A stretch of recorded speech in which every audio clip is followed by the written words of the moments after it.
capítulo 3, versículo 21 ao 26, na minha versão diz assim: mas agora se manifestou sem a lei a justiça de Deus, tendo o testemunho da lei e dos profetas, isto é, a justiça de Deus pela fé em Jesus Cristo, para todos os que e sobre todos os que creem, porque não há diferença, porque todos pecaram e destituídos estão da glória de Deus, sendo justificados gratuitamente pela sua graça, pela redenção que há em Cristo Jesus, ao qual Deus propôs para propiação pela fé no seu sangue, para demonstrar a sua justiça pela remissão dos pecados dantes cometidos sob a paciência de Deus, para demonstração da sua justiça nesse tempo presente, para que ele seja justo e justificador daquele que tem fé em Jesus Cristo. Capítulo 15, versículo 13 ao 17 diz assim: ora, o Deus de esperança vos encha de todo gozo e paz em crença, para que abundeis em esperança pela virtude do Espírito Santo. Eu próprio, meus irmãos, estou certo a respeito de vós, que vós mesmos estáis cheios de bondade, cheios de todo conhecimento, podendo admoestar-vos uns aos outros. Mas, irmãos, em parte vos escrevi mais ousadamente, como para vos trazer outra vez isto à memória, pela graça que por Deus foi dada, que eu seja ministro de Jesus Cristo entre os gentios, ministrando o Evangelho de Deus, para que seja agradável a oferta dos gentios, santificada pelo Espírito Santo, de sorte que tenho glória em Jesus Cristo nas coisas que pertencem a Deus. Senhor nosso Deus, obrigado, Senhor, pelo que tem ministrado no nosso coração. Agora nos use segundo o teu querer, segundo a tua vontade. Usa a nossa boca como instrumento para ministrar o teu povo que aqui se encontra, Senhor. Que nós venhamos fluir na tua palavra, segundo o teu querer, segundo a tua vontade. É assim que eu te oro desde já e te agradeço, em nome de Jesus. Amém. Irmãos, a palavra que veio ao meu coração era sempre essa: graça redentora. A graça que liberta, a graça que nós não merecemos, mas ela veio até nós. Então, eu coloquei o tema aqui, a graça redentora. A redenção quer dizer libertação, né? Quer dizer aquilo que muita gente não entende o que é redenção, né? Redenção, tem um comentário aqui que diz o seguinte: libertação garantida pelo pagamento de um resgate, entrega, libertação. A palavra no grego secular descrevia um conquistador libertando os prisioneiros e um mestre resgatando um escravo e redenção de um domínio estrangeiro. Já no Novo Testamento, né, designa a libertação do mal e do castigo do pecado através de Cristo. O preço pago para se obter essa liberdade foi seu sangue derramado ali naquela cruz. Irmãos, nós não merecíamos, mas Jesus nos amou de uma forma tal que não tem como explicar.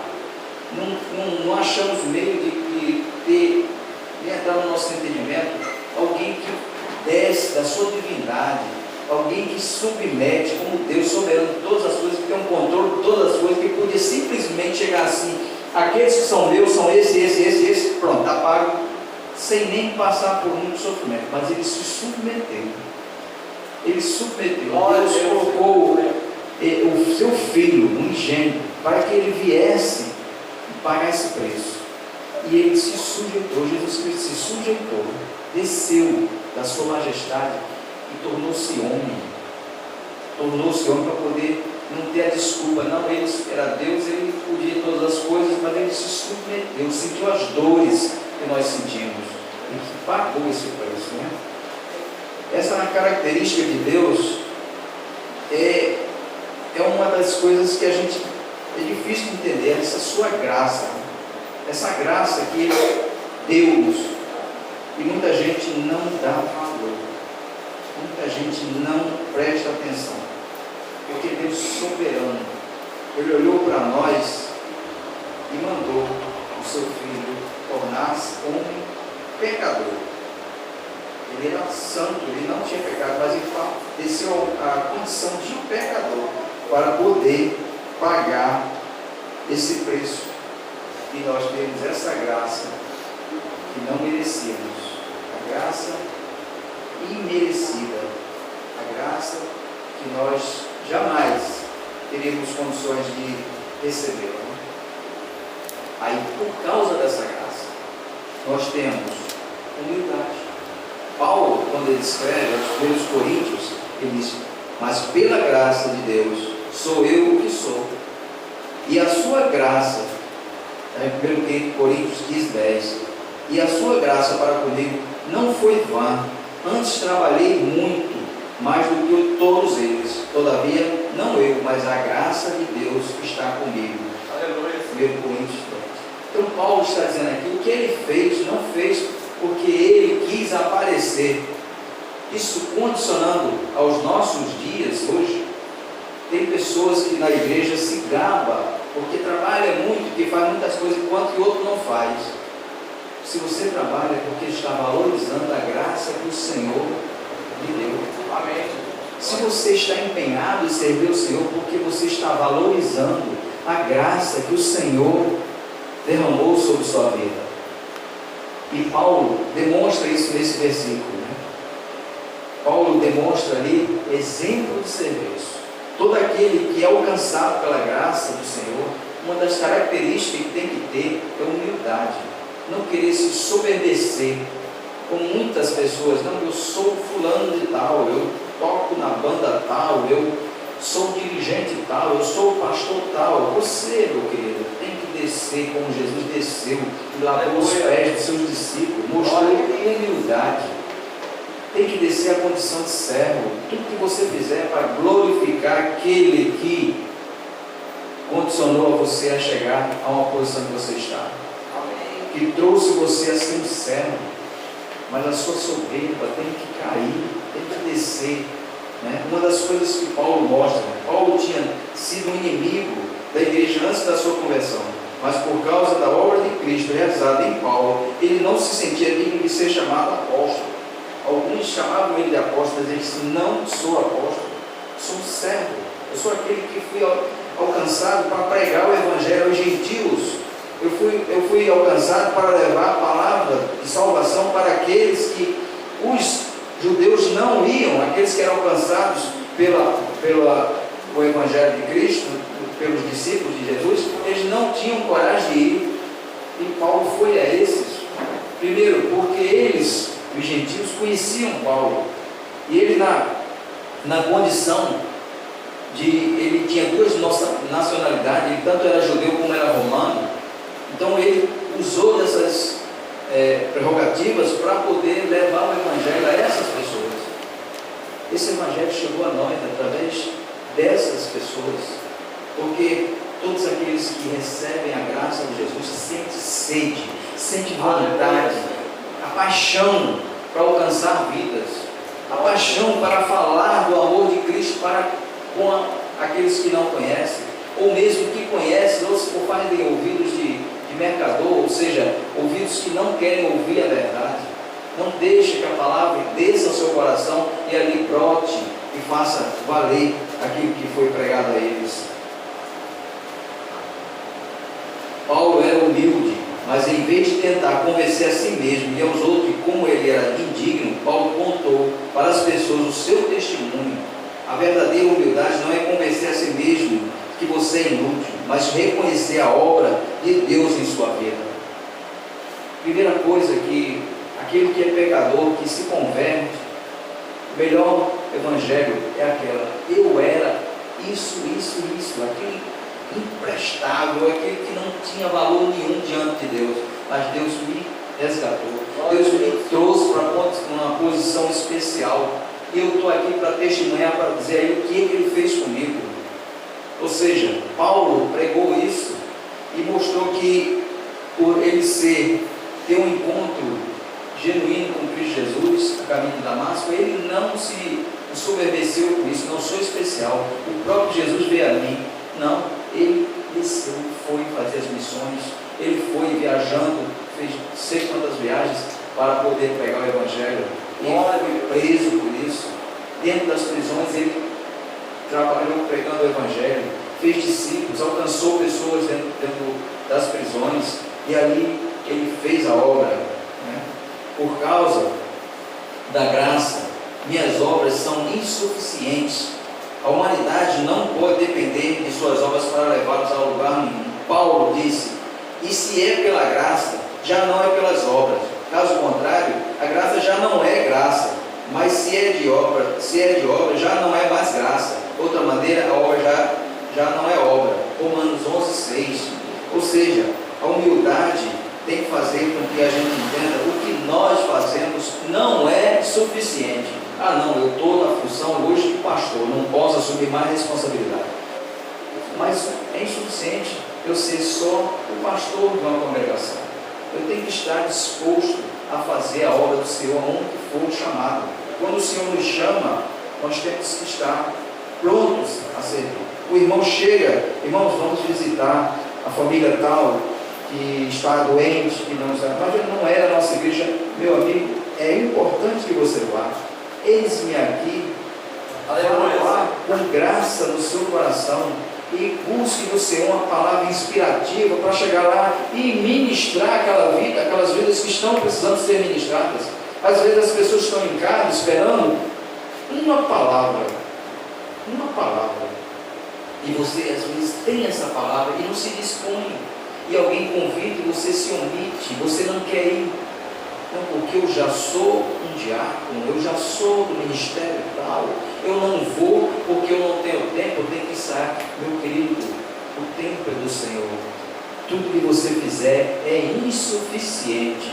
Paulo se dispôs todo o tempo, em todo lugar, no cativeiro, nos navios que ele navegava para ir às viagens, nas cidades, nas sinagogas, aonde ele ia, ele ministrava, ele falava, e fora as outras coisas que a gente, se for falar aqui, vai levar muito tempo, né? Mas Paulo, ele fala, não é só ministrar, você tem que ter obras também, você tem que ter coisas, mas tudo na graça do Senhor, porque de graça você recebeu, de graça você tem que dar, né?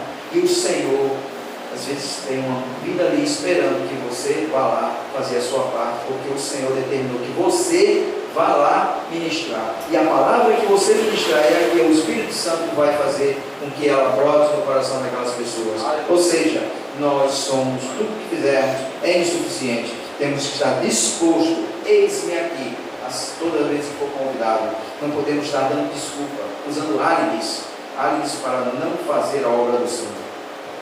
Por causa da graça, eu posso viver certo em um mundo errado. Essa é a parte que eu acho interessante, porque a graça de Deus se manifestou trazendo salvação a todos os homens, ensinando-nos para que, renunciando à impiedade e às paixões mundanas, vivamos no presente mundo sóbrio, justo e piamente. Tito 2,11. Quem é alcançado, que tem a graça maravilhosa, redentora do Senhor em suas vidas, nunca o seu filho vai ver você chegando embriagado em casa. Nunca a sua esposa e seu filho passarão fome, porque você não vai gastar o seu dinheiro naquilo que não é pão. Nunca eles vão ter que se deitar na sarjeta, né, para poder gastar seu dinheiro nas noites de farra, nas drogas, seja lá em jogos de azar, baralho. É um vício maldito. Se alguém conhece alguém que esteja, ore por ele, que tem esse vício, porque destrói lares. Esse vício do baralho é terrível. Pessoas passam a noite todinha ali jogando baralho, perdendo dinheiro, perde tudo, e perde principalmente o bem maior que ele tem, que é a sua família. Nunca haverá um momento em que o seu filho, né, terá que correr ou se esconder porque eu chego em casa bêbado, e quando chega bate no filho, bate na esposa, porque tem pessoas assim. e muitas vezes estão dentro de casa, dentro de famílias cristãs, que se dizem crentes, e quando chega em casa é o terror. Na igreja é o santo, mas em casa é o terror. Então Deus não está escondido de Deus. Esse não tem a graça do Senhor. Esse não está enraizado naquilo que o Senhor determinou. Por quê? Porque se ele tivesse a graça do Senhor, ele não fazia o que faz. Isso, irmãos, eu citei alguns pontos aqui, mas tem muitas outras coisas. Se é por causa da graça que você não dá mau exemplo a seu filho mentindo, ensinando seu filho a ser uma pessoa mentirosa, ensinando seu filho a ser uma pessoa enganador, aquele que quer tirar proveito. Manda o menino comprar alguma coisa, antigamente, no meu tempo de criança, era na bodega, comprar um pão, querosene, não sei o que, aí o dono já lhe dá um troco a mais, ou a pessoa se engana, dá um troco a mais, chega em casa, sobrou dinheiro, não deu um troco a mais, ou então se enganou lá. A palavra que esse pai tem que dizer: volte lá e devolva, faça justiça, devolva, porque isso não é seu. Você está ensinando a seu filho ser um aproveitador, uma pessoa de má índole, uma pessoa de um caráter ruim. Certa vez eu fui ao Rio de Janeiro, eu e meu pai aqui tinha um negócio de comprar mel no Rio de Janeiro, como se aqui não tivesse mel bom. E eles, não, lá em Caxias, o que tem, tá certo. Chamei minha irmã, vamos a Caxias comprar o mel que o papai quer. Cheguei lá, começamos a conversar do Nordeste, não sei o que, a menina foi, deu o mel, eu e minha irmã simplesmente conversando, eram dois jovens. Levamos o mel e fomos embora. Quando eu cheguei lá na casa da minha irmã, ele, tu pagou o mel? Eu não. Você pagou? Eu não. Pelo amor de Deus, vamos voltar. Correndo, terminamos de almoçar, pegamos, vamos devolver lá. O dono do estabelecimento já tinha colocado na folha de pagamento do jovem lá para ser descontado. Olha, não foi má fé, é porque nós conversando e esquecemos, mas está aqui o dinheiro do mel. Quer dizer, atitudes que louvam o nome do Senhor, que faz justo a graça que o Senhor derramou naquela cruz sobre a sua vida, que resgatou você do lamaçal do pecado, daquela coisa que você não tinha como ser resgatado. Então, atitudes de santidade, atitudes justas, que faz com que outros sejam evangelizados através das suas atitudes. Deus, Ele está de olhos abertos a tudo aquilo que nós fazemos, e às vezes pensamos que estamos escondidos, mas não estamos. Por causa da graça, eu estava perdido, mas agora fui achado. Por causa da graça, eu estava perdido. Quem daqui? Tem aqueles que já nascem no Evangelho. Esses meninos mais novos aqui já nascem no Evangelho. Os pais já vão bem cedinho ensinando, mas tem aquelas pessoas que são de certa idade, que vão conhecer o Evangelho já depois de certa idade. E antes de chegar a conhecer o Evangelho, tinham umas vidas meias atrapalhadas, perdidas. Alguns faziam coisas até abomináveis diante do Senhor. E Deus olhou para nós com graça. Ele nos atraiu a Ele e nos fez sermos resgatados. Porque pela graça sois salvos, por meio da fé. Isso não vem de vós, é dom de Deus. Não vem das obras, para que ninguém se glorie. Efésios 2, 8 e 9. Esse texto nos mostra bem claro, é uma questão de fé. Você não está vendo graça nenhuma, você não está vendo nada, mas você crê que Jesus Cristo lhe alcançou, e você deve ter seu nome escrito no livro da vida, para um dia você estar, como foi cantado aqui, como foi lido aqui, você vai estar na presença dele, vai estar morando com ele, estar vivendo com ele. Ou seja, nós não vemos, mas crendo que isso é verdade, que isso vai acontecer, e isso, diante do que foi escrito, é verdade e é fiel. A palavra que Jesus deixou dito é fiel a através dos seus escritores, né? Paulo foi um deles, deixou dito: é fiel, é dom de Deus, isso não é qualquer um que tem. Por mais que nós tentamos ser bons, nós temos uma essência ruim, nós temos algo que muitas vezes, como cristão, nós nos pegamos sendo, como foi cantado, o vil pecador, o vil maligno está ali tentando nos levar a pecar, porque a nossa essência é fácil de ser enganada, mas nós temos que estar alicerçados na palavra, porque também nós éramos no outro tempo insensatos, desobedientes, extraviados, servindo às várias concupiscências e deleites, vivendo em malícia e inveja, odiosos, odiando-nos uns aos outros, tipo 3:3. Éramos ou não éramos assim? Ainda hoje tem coisas que muitas vezes tem pessoas que professam: sou cristão, mas eu tenho ódio de fulano. Pelo amor de Deus, se você é cristão, você não pode ter ódio de ninguém. Você tem raiva, mas que essa raiva não desça ao coração, se tornar uma coisa maligna. Você não sabe o que é você liberar perdão. O perdão, quando você tem algo no seu coração que lhe consome, que faz com que você não viva direito, você pensa 24 horas naquilo, querendo vingança, querendo algo que você foi enganado, que você foi traído, que você maquina: eu quero o mal daquela pessoa, eu quero destruí-la. Aí quando você libera perdão, você não sabe o fardo que tira das costas. Isso é uma das coisas que nós temos quando temos a graça do Senhor. Quando você tem a graça do Senhor, você tem a probabilidade de ser perdoador. Você não olha para aquela pessoa como um inimigo mortal, você olha como digno de misericórdia.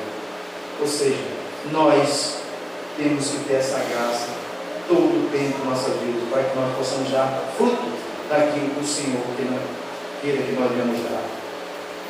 Por causa da graça, que nos salvou e nos chamou com uma santa vocação, não segundo as nossas obras, mas segundo o seu próprio propósito, e a graça que nos foi dada em Cristo Jesus antes dos tempos eternos. 2 Timóteo 1:9. Ou seja, antes dos tempos eternos. Quando foi isso? Antes da criação do mundo, Deus já tinha projetado a minha vida, a vida de todos nós aqui. Ele já sabia o que nós iríamos ser, o que iríamos fazer, os filhos que nós teríamos, aqueles que não são casados. O Senhor já sabe o que você vai cuidar de fazer da sua vida, a profissão que você vai ter, a habilidade que você vai ter, porque uns nascem com uma habilidade para uma coisa e outros para outras, música, me botaram para aprender acordeon com 15 anos de idade, aquele negócio. Eu, menino, digamos, débil, não aproveitei a oportunidade de aprender música, e me deixei levar pela brincadeira e me fui tirado da minha disciplina do grupo e não aprendi. Já tentei depois de uma certa idade dedilhar um violão, os dedos é duro, não vai, não consigo. Eu não tenho aptidão para esse tipo de coisa. Música, ainda estudei um pouco partitura e aquela coisa, mas não tenho aptidão para isso. Eu tenho aptidão para outras coisas. E Deus colocou isso na minha vida muito antes do mundo existir, porque Ele já tem a programação da vida de todos aqueles que Ele determinou que venham ao mundo. Tem aqueles que nascem para ser semente do mal, para fazer o mal, mas temos que nascem para servir a Ele e glorificar o nome dEle. Ou seja, nós somos projetos de Deus para cumprir os seus propósitos. Nós fomos alcançados, não fomos só para estar aqui sentados, olhando os irmãos em comunhão, cumprimentando e dizendo coisas. Não, nós fomos para ser capacitados para ser adoradores do Senhor. Eu não sei adorar o Senhor. Sirva a Ele com integridade, com honestidade, com obediência. Leia a palavra, se capacite e deixa Ele usar a sua vida para você fazer a obra dEle aonde Ele quiser lhe colocar. Aí sim você vai ver para que você foi alcançado, para adorar o Senhor. É na beleza da santidade dEle, em espírito e em verdade, em tudo que você for fazer.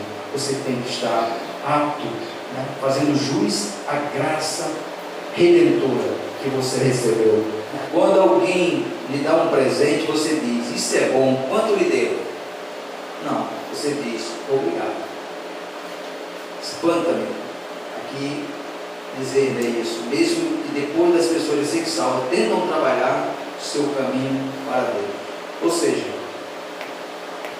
é depois que você alcançado para Jesus, você faz projetos, né? Tem pessoas que dizem: eu vou ser pastor, outros dizem: eu vou ser missionário, outros vou ser... A primeira coisa que nós temos que fazer é perguntar ao Senhor: o que tu queres de mim? O que tu queres que eu faça para te servir? Às vezes o Senhor quer que você seja um evangelista, primeiramente dentro da sua casa, dentro do seu lar, ministrar para os de casa, para os domésticos de casa, né? Depois os da fé, e assim ele vai fazendo a obra, né? Já não somos obrigados pela lei. A lei consta lá no Pentateuco, né? Nos 5 livros. Deus deixou os mandamentos, deixou as leis que Moisés, Levítico, com todas elas lá, e o povo era tão rígido que o povo não conseguia seguir, e fazia com que muitos pecassem, e muitos perderam-se por causa disso. De sorte que, se a perfeição fosse pelo sacerdócio levítico, porque sobe ele,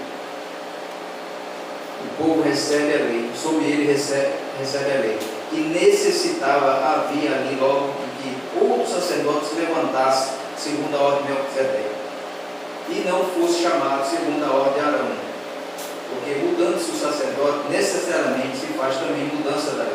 Hebreus 7, versículo 11 e 12. Cancelamento do sacerdote levítico. A lei trouxe mais transgressão, a lei trouxe mais coisas que os próprios sacerdotes, muitos deles, prevaricaram diante de Deus, deixaram de cumprir a lei, e levou o povo a prevaricar, e não havia condição de haver resgate dessas vidas através da lei pelos sacerdotes. Por isso, nenhuma carne humana será justificada diante dele pelas obras da lei, porque pela lei vem o conhecimento do pecado. Romanos 3:20. A lei mostra o pecado: não matarás, não adulterarás, não falarás mal testemunho do outro. Ou seja, a lei está mostrando: isso é pecado, isso é pecado. Mas quando você é alcançado pela graça, a sua consciência já traz: olha, isso não é justo, o que eu estou fazendo não é justo. Até pensamentos que você tem: isso não é justo. Vou falar mal do meu irmão, isso não é justo. Então, a própria graça do Senhor nos revela aquilo que precisamos saber da parte de Deus. Portanto, pelas obras da lei, nenhuma carne será justificada diante dele, porque a lei opera a ira, mas onde não há lei também não há transgressão. Romanos 4:15. Eu estava lendo esse versículo, eu estava vendo: como assim?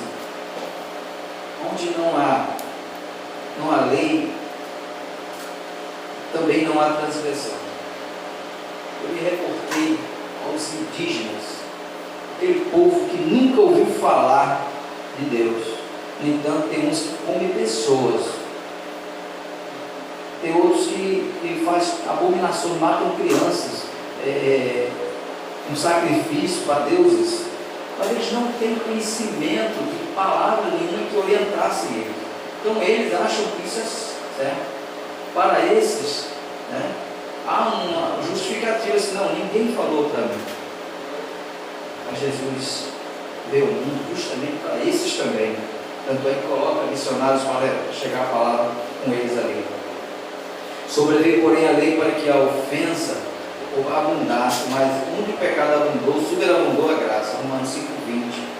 Onde o desejo do álcool abunda, agora a graça abunda. Aquele que tinha desejo de se embriagar, o Senhor alcançando, ele é lavado, ele é redimido, ele vai ter aquela coisa de não ter mais esse desejo de se alcoolizar. Onde a fornicação, o adultério, a mentira tenta entrar no meu coração, agora a graça abunda. ou seja, eu sou lavado e não tenho essa vontade mais de quando eu era mentiroso, agora isso é abominável para mim. Eu tenho repulsa desse tipo de coisa. Ou seja, então você é diferente agora. Quando você é alcançado pela graça do Senhor, você não tem mais vontade de ser mentiroso, de adúltero, você não tem mais vontade, aqueles jovens que vivem em fornicação, não tem mais isso. A mentira, tem gente que tem o vício da mentira. A mentira, a inveja é um câncer, a inveja é terrível. Quando você é uma pessoa que é alcançada pelo Senhor, que tem a graça do Senhor no seu coração, você sente felicidade quando alguém prospera, ou quando alguém tem algo que você acha bonito, bom, mas você não quer aquilo da pessoa. Porque o invejoso, ele quer aquilo da pessoa, ele não quer um igual, ele quer aquele objeto que a pessoa tem. O invejoso é terrível, é um câncer, e consome, enquanto às vezes pega, consegue subtrair aquilo que a pessoa tem, aí só pelo simples prazer de tirar, não tem mais prazer naquilo, só é o prazer do mal, né? Então por isso que nós devemos nos vigiar com relação a esse tipo de coisa. Se tem alguém invejoso, nós temos que estar ministrando, olha, isso não é de Deus, isso aí é abominável diante do Senhor. Não faço nula a graça de Deus, porque se a justiça vem mediante a lei, logo Cristo morreu em vão. Gálatas 2:21. Se a lei ainda prevalecer para nós, por que Cristo morreu na cruz? Nós temos que nos basear no sacrifício que Cristo fez, o sacrifício que Ele morreu ali naquela cruz, que é o que hoje nós estamos trazendo em memória na ceia. Aquele sacrifício valeu por todas as outras coisas que nós temos que fazer para pagar alguma coisa diante dele. Nenhum homem poderia ser justificado por uma lei que o condenou. A lei condena o homem, porque Deus enviou seu Filho ao mundo, não para que o julgasse o mundo, mas para que o mundo fosse salvo por ele. João 3,17. Cristo não veio para julgar, ele veio para salvar o que estava perdido, porque o homem em si não havia condição de se redimir diante de Deus Pai. Mas Jesus Cristo veio, desceu da sua divindade e veio pagar o preço tão difícil por nós. Por causa da graça, eu fui justificado e me tornei herdeiro, para que, sendo justificado pela sua graça, fôssemos feitos herdeiros segundo a esperança da vida eterna. Tito 3,7. Nós somos agora o herdeiro com Cristo, filhos de Deus. Não temos mais que nos preocupar com aquilo que nos aterrorizava antigamente. Vou para o inferno porque não consigo me livrar do pecado abominável diante dele. Cristo pagou o preço.